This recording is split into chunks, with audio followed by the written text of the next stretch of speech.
মিঠিকে নিয়ে বাড়ির সকলে যখন হসপিটালে চলে যায় তখনই বাড়ি ফাঁকা পেয়ে কমলিনীর আলমারি থেকে মিঠির রিপোর্ট চুরি করলো বর্ষা। এমনটাই দেখতে পারবেন নতুন পর্বে। বিস্তারিত জানতে ভিডিওতে লাইক দিয়ে চ্যানেলটিকে সাবস্ক্রাইব করে না টেনে দেখতে থাকুন। গল্পের শুরুতে আমরা দেখতে পারবো এদিকে কমলিনী নতুনকে বলে, তুমি এমন করছো কেন? এখন তো দিনের বেলা, সেটা তো ভুলে গেলে চলবে না। নতুন তখন বলে, দেখো কমলিনী, দিনের বেলা হোক আর রাতের বেলা হোক তা আমার কাছে কোনো ম্যাটার করে না। তুমি এখন দিন বলে বলছো দিনের বেলা, রাত হলে বলতে রাতের বেলা। এনিওয়ে এসব কথা এখন বন্ধ করি। তা তোমার ফটোগ্রাফির ক্লাসটার কি খবর? তোমাকে তো আবার নতুন করে সব কিছু শুরু করতে হবে। আমি কয়দিন বা থাকবো, তোমাকে তোমার একটা নতুন পরিচয় তৈরি করতে হবে। এদিকে কমলিনী নতুনের দিকে তাকিয়ে বলে, আমি তো চাচ্ছি না আমি এই ক্লাসটা করব, আমি তো আর এগোতে পারছি না, আমি তো কিছুই করব না।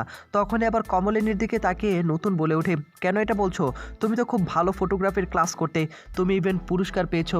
এখন থেকে তোমাকেই তোমার পথটাকে বেছে নিতে হবে। দেখো আমার যথেষ্ট বয়স হয়ে গিয়েছে, আমার কিন্তু নিজস্ব একটা পরিচয় গড়ে তোলা হয়ে গিয়েছে। এখন তোমার একটা পরিচয় গড়ে তোলার পালা। আমি কতদিন বা থাকবো তোমাকে প্রোটেক্ট করার মতো? কমলিনী তখন বলে, তুমি এইসব কথা কেন বলছো? তুমি আমার ওপর রেগে এই কথাগুলো বলছো, তাই না? তুমি কি আমাকে সত্যিকারের ভালোবাসো নাকি? দেখো তুমি যে কথাগুলো আমাকে বললে না, যে আমার অস্তিত্বের মধ্যে বাজে তোমার কাছে আসার জন্য, আমার জায়গায় যদি তুমি থাকতে না তাহলে তুমি আমার বিষয়টা বুঝতে পারতে।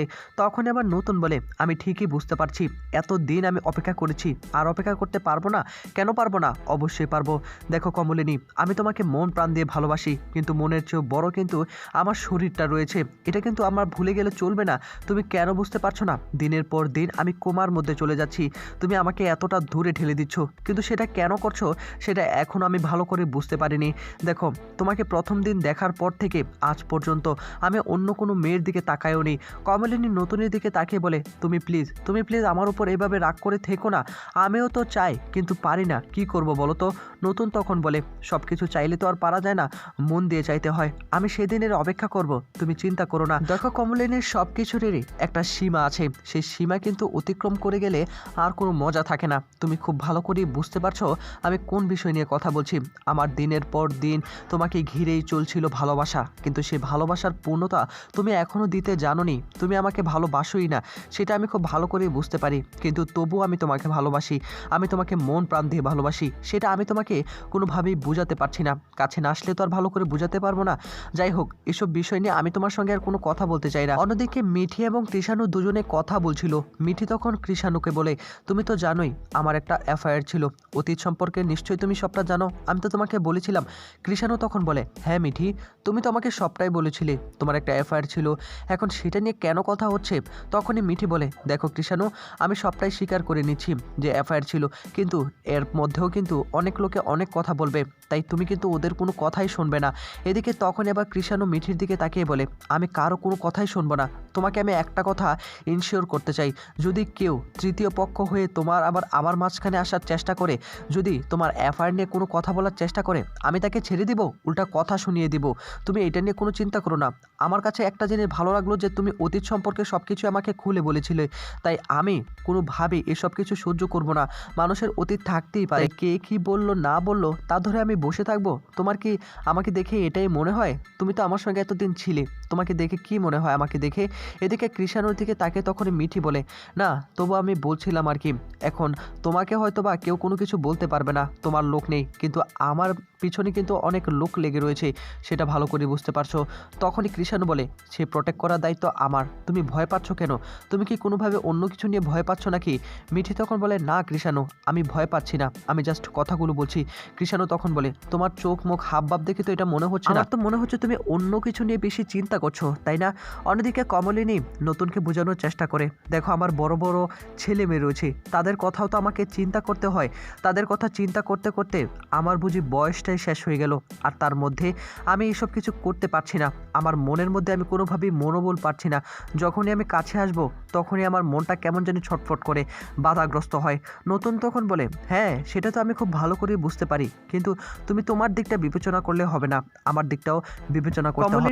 আমিও তো একটা মানুষ, রক্তে মাংসে গড়া মানুষ, আমারও তো চাহিদা থাকতে পারে, সেটা তুমি নিশ্চয়ই বুঝতে পারছো। কমলিনী তখন বলে, দেখো আমি তোমার শারীরিকভাবে কাছে আসতে পারিনি ঠিকই, কিন্তু মনের দিক থেকে কিন্তু অবশ্যই কাছে এসেছি। তখনই নতুন বলে, সেটাও কবেই বা এসেছো? সেটা আমি জোর করাতে হয়তো বা তুমি এসেছো, কিন্তু সেটাও তো আমি খুব ভালো করে বুঝতে পারছি। কমলিনী তখন নতুনের দিকে তাকিয়ে বলে, তুমি কি আমার উপর প্রচণ্ড রকম রেগে যাচ্ছ নাকি? আমি কিন্তু কিছুই বুঝতে পারছি না, তুমি সামান্য একটা বিষয় নিয়ে এভাবে এভাবে কেন রিয়েক্ট করছো? নতুন তখন উঠে দাঁড়িয়ে বলে, আমি তোমার সঙ্গে কোনোভাবে রিয়েক্ট করছি না, আমি তোমাকে ভালোবাসি, আমি তোমার সঙ্গে কি কোনোভাবে রাগারাগি করতে পারি? আমি জাস্ট কথাগুলোকে বলছি, যেটা বাস্তব কথা সেটাই বলছি।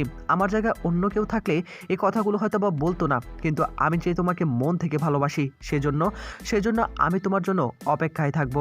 এদিকে তখন আবার কমলিনী বলে, প্লিজ আমাকে আর কয়েকটা দিন সময় দাও, হয়তোবা কোনো একদিন আমি নিজে থেকেই আসবো। কমলিনীর দিকে তাকে তখন নতুন বলে ওঠে, সেদিনের অপেক্ষায় আমি থাকবো, কিন্তু সেদিন আমি থাকবো কি না সেটা আমি জানি না। এদিকে কমলিনী তখন বলে, বারবার এই কথাটা কেন বলছো? তুমি কি আমাকে কষ্ট দেওয়ার জন্য এই কথাগুলো বলছো? এটাও তো হতে পারে যে তোমার আগেই আমি চলে যাব। তখনই আবার নতুন বলে, না সেটা নাও হতে পারে, দেখো আমার একটা পরিচয় আছে, তোমার কিন্তু নিজস্ব পরিচয় নেই। অন্যদিকে দেখা যাবে যে কৃষাণু মিঠি দুজনে কথা বলতে থাকে। মিঠি তখন বলে, কৃষাণু তৃতীয় পক্ষের কথায় যেন আমাদের সম্পর্কটা ভেঙে না যায়, আমি তোমাকে সেই কথাটাই বলছি।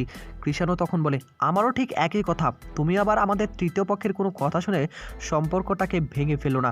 এদিকে মিঠি তখন কৃষাণুর দিকে তাকিয়ে বলে, আমি তো ভাঙতে পারি না, আমি তোমাকে সত্যিই অনেক ভালোবাসি কৃষাণু। এই বলেই তখন কৃষাণুর কাছে এসে তাকে জড়িয়ে ধরে ফেলে। আর কৃষাণু তখন বলে, ও বাহ, তুমি আমাকে এতটা ভালোবাসো, কাছে আসার জন্য পাগল হয়ে গিয়েছো। মিঠি তখন বলে, তার মানে কি আমি সরে যাব? যাও, তোমার সঙ্গে আমি আর কোনো কথাই বলতে চাই না। এই বলেই তখন মিঠি সরে দাঁড়ায়। আর তখন কৃষাণু বলে, হয়েছে হয়েছে, এখন এত কিছু করতে হবে না, আমাকে আবার পেশেন্ট দেখতে হবে, সকলে অপেক্ষা করছে, আমাকে একটু এগিয়ে দিয়ে আসবে নাকি? মিঠি তখন বলে, হ্যাঁ অবশ্যই, তোমাকে তো এগিয়ে দিয়ে আসতেই হবে। এই বলে তখন মিঠি এবং কৃষাণু দুজনেই নিচে নেমে আসে। কমলিনী নতুনকে বলে, তুমি তো আমাকে একবারও জড়িয়ে ধরলে না, এখন সেটা কেন? তখনই আবার নতুন বলে ওঠে, আমার মনে হচ্ছে তোমাকে জড়িয়ে ধরলে তুমি আর আনকমফোর্ট ফিল করো। আর তখনই কমলিনী নতুনের কাছে এসে তার হাতে হাত রাখে এবং তখনই বলে, আমিও তো চাই কাছাকাছি আসার জন্য, কিন্তু সেটা আমি পারি না। নতুন তখন বলে, এখন যে তুমি এই কথাগুলো বলছো না, আমি তোমাকে এতগুলো কথা শোনার পর, তুমি হয়তো বা এই কথাগুলো শোনার পর আমার কাছে এসেছো, তাই না?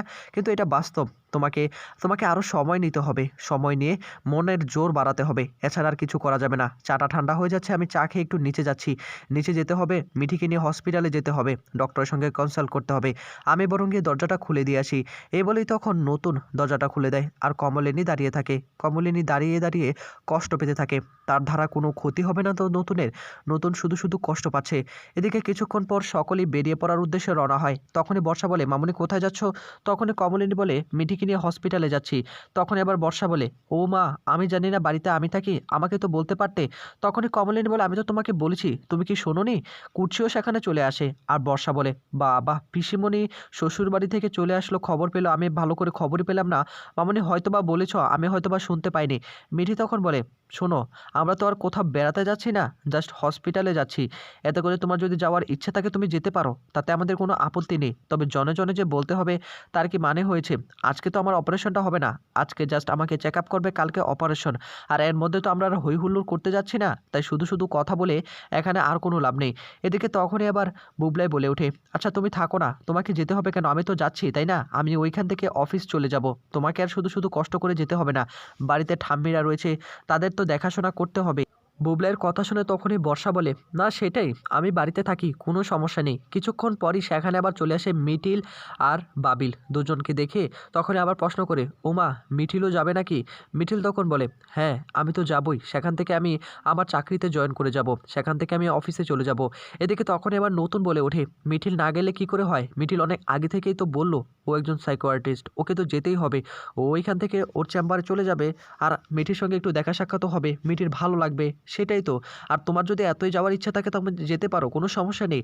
বুবলাই তখন বলে, দেখো মিঠিল তো একটা চাকরি করে, ওর তো একটা লাইফ আছে, তাই না? তুমি তো হাউস ওয়াইফ, তুমি বাড়িতে থাকো না, বাড়িতে থেকে একটু তাদের একটু সেবা যত্ন করো। এদিকে তখনই বর্ষা বলে, হ্যাঁ আমি তো আর চাকরি করি না, হাউস ওয়াইফ, আমি বাড়িতেই থাকি। এই বলে তখন বর্ষা মনে মনে বলে, এই সুযোগেই তো কাজটা করতে হবে, এই সুযোগেই আমি মামুনির ঘর থেকে, আলমারি থেকে সেই রিপোর্টটাকে হাতিয়ে নিব। আসল তথ্য আমাকে খুঁজে বের করতেই হবে। তারা চার মাথা মিলে কি করছে সেটাই তো আমাকে জানতে যেতে হবে। বড় ঠাম্মি সকলের মাঝে বলে উঠে, বর্ষা তুমি যদি যেতে চাও তাহলে যাও না, আমাদের আপত্তি নেই, আমরা তো সামলে নিতে পারবো। এদিকে তখনই কমলিনী বলে, আপনাদের কিচ্ছু করতে হবে না, আমি সব কিছু করে দিয়ে গিয়েছি, আপনারা শুধু একটু বেড়ে বেড়ে খেয়ে নিলেই হয়ে যাবে, আর কিছুই করতে হবে না। বর্ষা তখন বলে, না মামুনি, আমি তো বাড়িতে আছি, তোমাদেরকে চিন্তা করতে হবে না, তোমরা বরং যাও। বাবিল তখন বলে, অনেকটা সময় হয়ে যাচ্ছে, কিরে মিঠি, তুই কি ভয় পাচ্ছিস নাকি? মিঠি তখন বলে, না না, আমি ভয় পাবো কেন, আমার ভয়ের কী কারণ রয়েছে? নতুন তখন বলে, ভয় পাবে কেন, আজকে তো আর ওর অপারেশন হচ্ছে না, আজকে শুধুমাত্র একটু চেক আপ করবে, কালকে হবে কিনা সেটাও তো জানি না, আর কৃষাণুও তো আসতে পারবে না, কৃষাণু বলেছিল ডেটটাকে পিছানোর জন্য, এখন ডেট তো আর পিছানো যাবে না।